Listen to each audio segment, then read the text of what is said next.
ஸ்ரீ சக்கரம் அன்பர்களே, உங்களுக்கு தை திருநாள் பொங்கல் நல் வாழ்த்துக்கள்.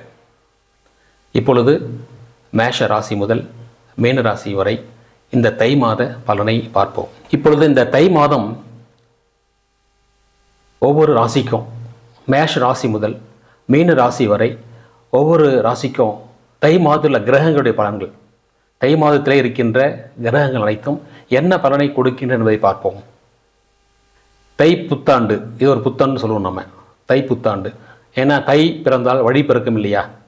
அதனால் இந்த தை திருநாள் இந்த வருடம் 2024 ஜனவரி மாதம் 15ஆம் தேதி பிறக்கிறது. இந்த ஜனவரி 15ஆம் தேதி முதல் இந்த தை மாதம் 29 நாட்கள், தமிழ் வருடத்தில் தை மாதம் 29 நாட்கள். அந்த 29 நாட்கள் முழுவதுமாக நமக்கு அனைத்து ராசிகளுக்கும் எப்படி இருக்கும், எவ்வாறு உள்ளது என்று பார்ப்போம். கும்பராசி நேயர்களே, உங்களுடைய ராசியில் ராசிநாதன் வலுவாக இருக்கார், ராசிநாதன் ஆட்சியாக இருக்கார், தைரியமாக இருக்கலாம். மிக சிறப்பான அமைப்பு, நல்ல தைரியம் கொடுப்பார். அவர் பல வகையில் உற்சாகத்தை கொடுப்பார். எதுவுமே நீங்கள் பயப்பட வேண்டிய அவசியம் இல்லை, எல்லாத்தையும் நம்ம சிறப்பாக செய்யலாம். இருந்தாலும் உங்களுக்கு அந்த ராசிநாதன் யார்? சனி பகவான், அதாவது ஜென்ம சனின்னு சொல்லுவாங்க. அந்த ஜென்ம சனியில் கொஞ்சம் என்ன அப்படின்னா, சில நேரங்களில் உடல் குறைபாடு ஏற்படும், உங்களுக்கு ஆப்போசிட்டுக்கும் அதிகமாகும். அதெல்லாம் நீங்கள் சமாளித்து போவீங்க, என்ன ஒன்றும் பாதிப்பு இல்லை. இது கூட பார்த்தீங்கன்னா ஏழரை சனியில் முதல் கட்டமாக இருக்கிற சனி இருக்கிறவங்களுக்கு கொஞ்சம் கேர்ஃபுல்லாக இருங்க. இரண்டாம் கட்டமாக, அதாவது 50 வயது 60க்கு மேற்பட்ட அன்பர்களுக்கு அப்படி சொல்லும்போது இது பொங்கு சனின்னு சொல்லுவாங்க. அந்த சனி உங்களுக்கு சில பாதிப்புகளை கொடுக்காது. என்ன சுப செலவுகள் ஏற்படுத்தும். சுப செலவுன்னு சொன்னோம்னா, நீங்கள் உங்களுடைய குழந்தைகளுக்கு திருமணம் செய்தல், வீடு கட்டுதல், இந்த மாதிரி கொஞ்சம் புதிய முயற்சிகள் கொஞ்சம் ஏற்படும். ஒன்றும் பாதிப்பு ஒன்றும் இல்லை. கணவன் மனைவி, கணவனுக்கு மனைவி, மனைவிக்கு கணவன், உடல் ஆரோக்கியத்தில் கவனம் கண்டிப்பாக இருக்கணும். எப்படி இருந்தாலும் பார்த்தீங்கன்னா, நீங்கள் உங்களுடைய செயல்பாடு, உங்களோட உழைப்பு, இதுக்கு நீங்கள் முக்கியத்துவம் கொடுங்க. சோம்பி இருக்காதீங்க. கண்டிப்பாக சோம்பல் நிறைய வரும். ஒரு செயலை செஞ்சு முடிக்கிற வரைக்கும் நீங்கள் தூங்கக்கூடாது.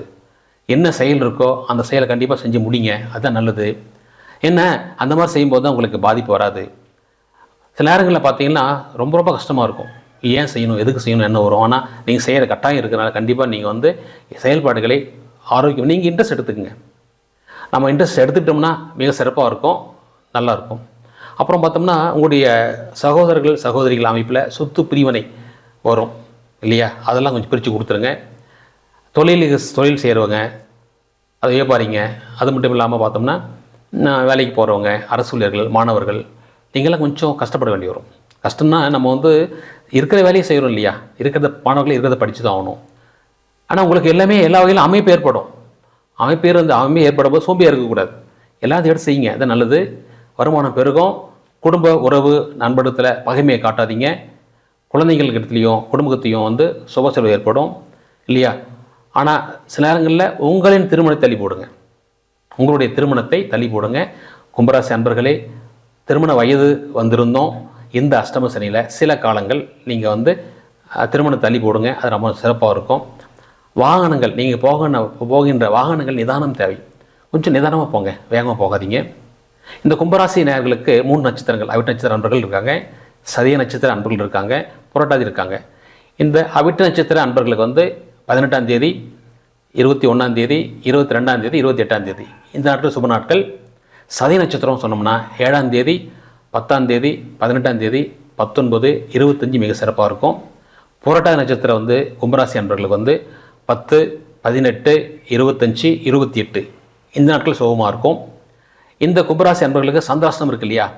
இந்த சந்திராஷ்டமம் தை மாதம் 15ஆம் தேதி இரவு 1:44 முதல் தை மாதம் 18ஆம் தேதி பகல் 2:31 வரை. அந்த 15, 18 முதல் கொஞ்சம் கேர்ஃபாக இருங்க. புதிய முயற்சிகள் வேண்டாம்.